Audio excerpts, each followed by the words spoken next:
the previous video, we talked about ideal and non-ideal solutions. In this one, we are going to be talking about non-ideal solutions, and we're going to be talking about more about the classification or types of non-ideal solutions.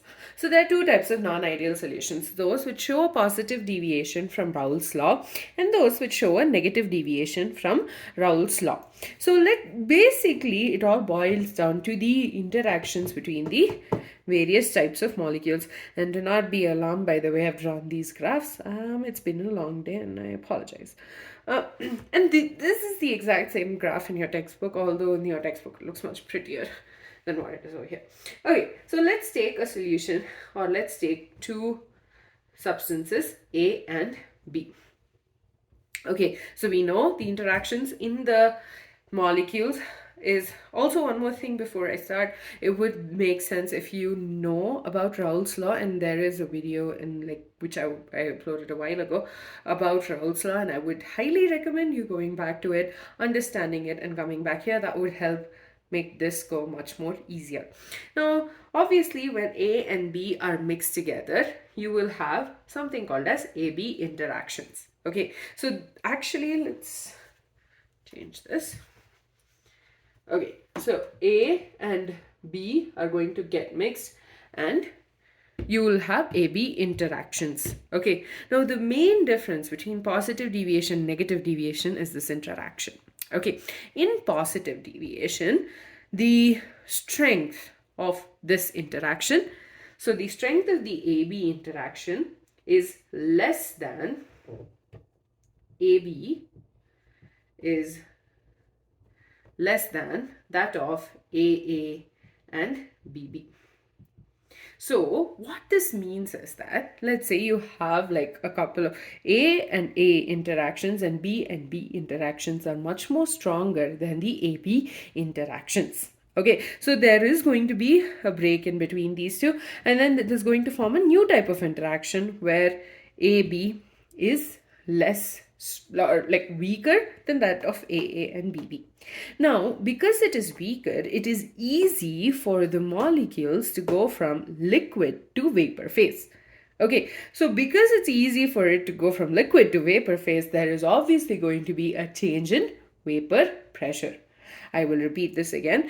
The AA and BB interactions are much more stronger than AB interactions. Because AB interaction is weaker than the original type of interactions, it's easy for this to go from the liquid to the vapor phase. And because it is easy for that to happen, there is going to be a change in the vapor pressure.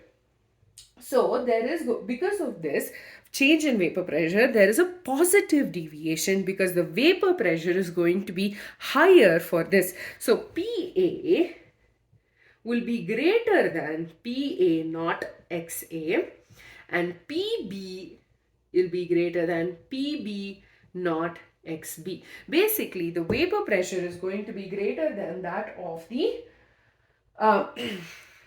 individual component into XB. Initially, according to Raoult's law, PB equals to PB not XB, but that's not the case because this is a non-ideal solution with a positive deviation. Because the AB interactions are not as strong as the original type of interactions, it's easy for these molecules to go from the liquid to vapor phase. And because of that, the vapor pressure is greater than that what we predicted according to Raoult's law. So P, that is the total vapor pressure, will be equal to PA plus PB, and this value will obviously be greater than that of PA not XA plus PB not XB. This is what we got from Raoult's law. Remember, so here there is a positive deviation. There is an increase. It is more than that of the original solution components, and so there is a positive deviation. The next one, so basically in this graph you can see the dotted line shows what's expected in the ideal situation, and the thick lines actually show us what is actually observed when we mix such solutions which give us a positive deviation from Raoult's law. To understand this better, let's take an example of a mixture of ethanol and cyclohexane. So there are various examples for this type of thing: ethyl alcohol cyclohexane, acetone carbon disulfide, benzene and acetone, carbon tetrachloride, chloroform, and extra. So explanation for positive deviation, we will talk about that now. Example, ethanol and cyclohexane. So let's start with ethanol. So when we take two molecules,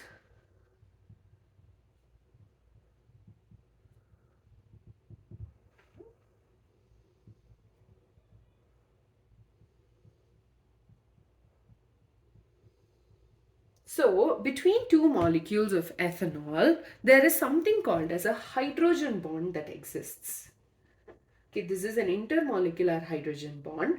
A hydrogen bond is basically formed between a hydrogen atom which is attached to an electronegative element and another electronegative element. So this could be, in this case, our electronegative element is oxygen in both cases. It could be nitrogen as well. But basically, what it's saying is that this oxygen atom will pull the electrons towards itself because it's more electronegative in nature. So that leaves this hydrogen atom over here more susceptible to having a hydrogen bond to this oxygen atom, which is again more electronegative in nature. There is a lot more that goes on over there. Basically, what you need to understand is that there is something called a hydrogen bond that exists between these two ethanol molecules, and this hydrogen bond is actually a very strong form of interaction between the molecules of the solvent. Okay, so there is a strong interaction between the molecules of the solvent. Now, when we introduce cyclohexane to this particular thing, cyclohexane is this. So when we introduce cyclohexane to this, there is going to be a case where this hydrogen bond is going to break and it's going to form an interaction with the cyclohexane. Now this in turn is, so the hydrogen bond super strong, and because of that, yeah, it's very strong. I mean, compared to the other times of, like, okay, not how do I say this? It's much more stronger. It's a much more stronger interaction than that you will observe between an ethanol and a cyclohexane molecule. And so this interaction is weaker than this one, which is what we talked about. And because of that, it is easier for this to go into the vapor phase, and so is this. And because of that, you have the positive deviation from Raoult's law.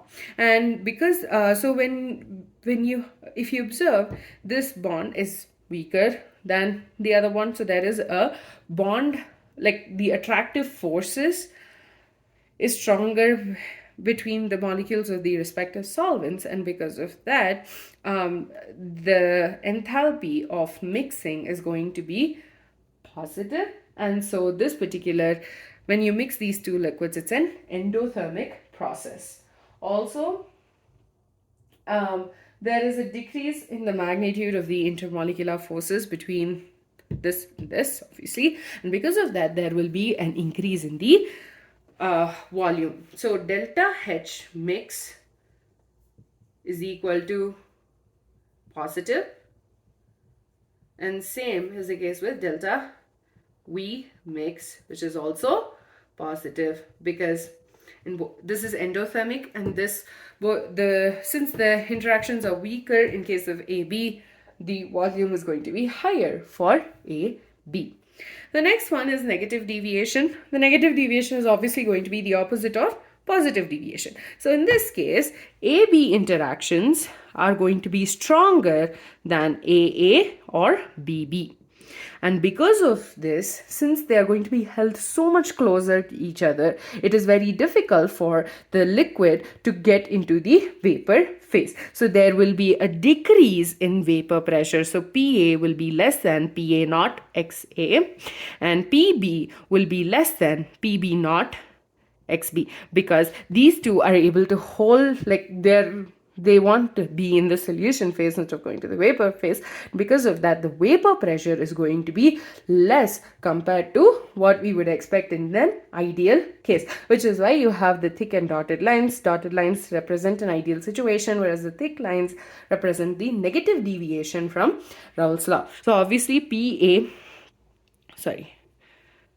total will be equal to PA plus PB. However, this will be less than PA naught XA plus PB naught XB. So this is a negative deviation. There is a decrease in the vapor pressure. Now another example, here in this case you can take an example of a solution where you have a formation of the hydrogen bond happening. So in your textbook you have the example of phenol and aniline. So phenol and aniline are basically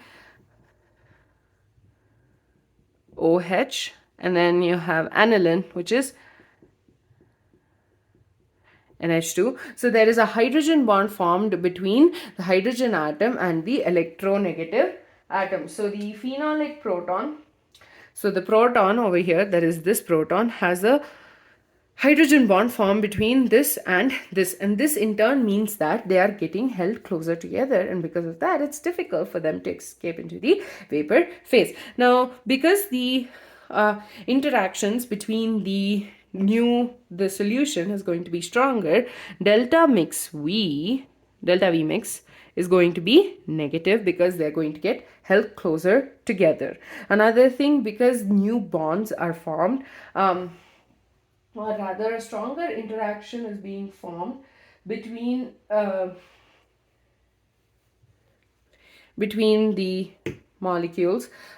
Because of that, your delta H mix is going to be negative, and this particular reaction is actually this particular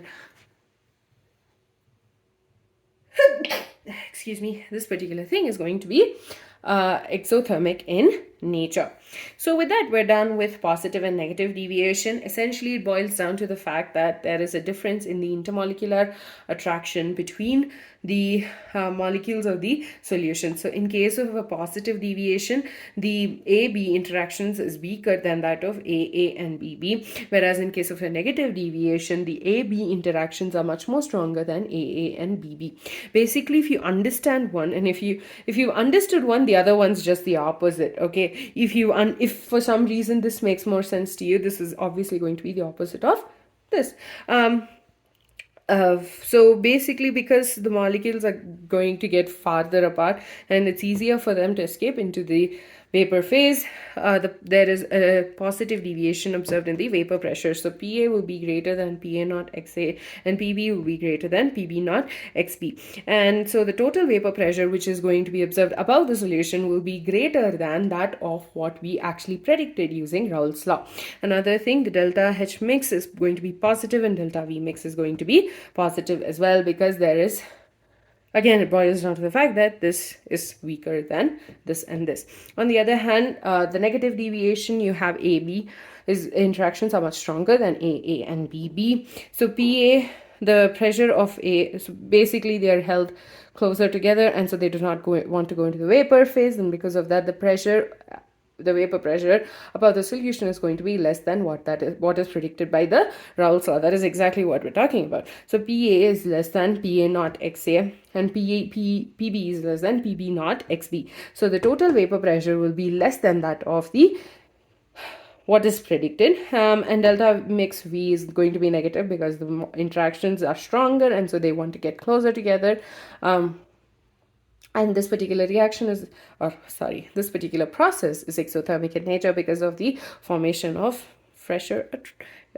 stronger interactions between the molecules of the solvent. In the next video, we will be, actually I thought I'd do it in this video, but I think it makes sense to just split it out and do it as a separate video. We will be talking about azeotropes.